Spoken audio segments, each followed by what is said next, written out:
Hey, what's going on, guys? It's your boy, NerdModeOn, and welcome to episode 2 of Battle Tested, a video series where I take user-submitted loadouts and check and see if they'd be viable on the battlefield. So for today's loadout, we're going to be taking a look at a comment that was submitted by Dictator Fool, which is actually going to be the M16A4 Coyote Sight, Heavy Barrel, and Potato Grip. For the secondary weapon, we're going to be using the M1911 with the Mini RDS, laser sight, and suppressor. Then of course for our equipment, we're going to be using the defibrillators and the medical bag. For our grenade type, we're going to be using the RGO impact grenade. And last but not least, for our field upgrade, we're going to be using the combat medic. So it looks like we're going to be playing the medic role pretty hardcore in this class. Now, of course, the M16A4 is actually a pretty good weapon by itself. It does have some limitations that fully automatic weapons don't have to deal with, such as it is a burst fire weapon in Battlefield 4. But of course, that doesn't necessarily mean that you are completely useless at engagements. I quickly found myself being very effective at medium range combat, which is kind of what this weapon is designed for by all means. And of course, we'll kind of jump into the statistics to give you guys some general information about the weapon, and this will kind of all make sense with time. So the M16A4 in Battlefield 4 does have a rounds per minute of 800 rounds, which is actually pretty high when you think about it. A lot of the other weapons that are more manageable for recoil and stuff of that equivalency are going to be significantly lower than this number. Now, of course, with that said, it also does have a muzzle velocity of 650 meters a second, which is actually important, especially when it comes down to gauging how far a target can be and having to compensate for gravity and recoil. Now, the M16A4, like many other weapons in the assault rifle category, are pretty standard when it comes to its damage model. There really isn't a whole lot of deviation there, which is to be expected of weapons of this caliber.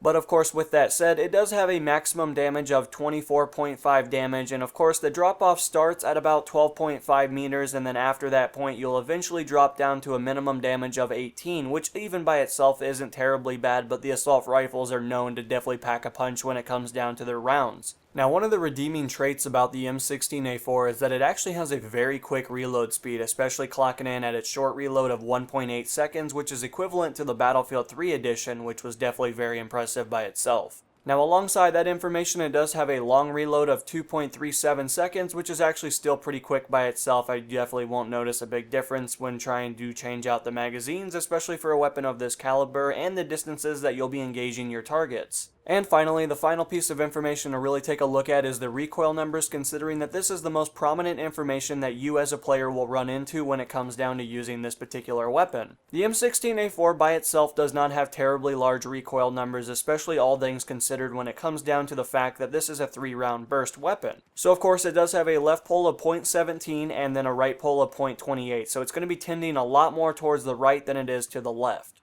Now, of course, it does have a vertical recoil of 0.28, which is definitely on the lower end side of things in comparison to most of the fully automatic weapons and even a few of the other burst fire weapons in different categories. So by itself, it's definitely a pretty low vertical recoil number, which is definitely nice for compensation. However, the M16A4, considering that it is a burst fire weapon, does have a first shot multiplier of 2.3 times, which is significantly higher than a lot of the other weapons in this type of a caliber and most of the fully automatic weapons by themselves. So what this really means is every time you pull the trigger, your recoil is going to be significantly higher than it would be if you had a fully automatic weapon doing 8-round burst. So of course that's definitely something to consider when it comes down to what this particular weapon offers and some of the limitations that it does have on the battlefield, but of course the M16A4 is definitely not meant for an aggressive player by itself, so you really shouldn't be dealing too much with these limitations by themselves at medium and long range combat. But of course, when it really comes down to it, the M16A4 is definitely designated for somebody that wants to be a little bit more defensive and wants to use the environment to his or her advantage. Now, of course, once we really look at the weapon, and especially considering that the M16A4 thrives in those engagements that are medium to long range, as well as we also have a heavy barrel on here that is going to allow us to be more accurate than the common player at the same distance, we can definitely come to the conclusion that we're trying to aim for medium and long range combat. However, the potato grip in its current status is something that I would try to stray away from and recommend to you guys to do the same, considering that there has been some work that's been done with the potato grip that's really altered its effectiveness, especially when it comes down to the penalties and the benefits that it once offered. Now, with that said, there have been some users that have been on forums and doing a little bit of math that really suggests that using a potato grip or a grip by itself of this configuration is not always necessarily a bad option, especially on certain types of weapons. The common number that I've been seeing on forums is about 700 rounds per minute and below. It's definitely effective for you to use a potato grip, considering that it still gives you an advantage in comparison to not using one by itself. However, with that said, that does not necessarily mean that any weapon over 700 rounds per minute benefits from this particular attachment anymore. Hopefully DICE will go back in and make some alterations and change this, but as of the moment, any weapon over 700 rounds per minute definitely is penalized a lot more while using a grip of this configuration. But with all that said, when it comes down to what this particular loadout is trying to accomplish, it seems like from the main loadout, especially when it comes down to the primary weapon, we're really trying to aim for medium and long range combat. However, there is some conflicting information when it comes down to it, considering that we have a medical upgrade, especially when it comes down to our field upgrade path, that's really aiming way more towards combat medic, which is something that you would traditionally find on the front lines.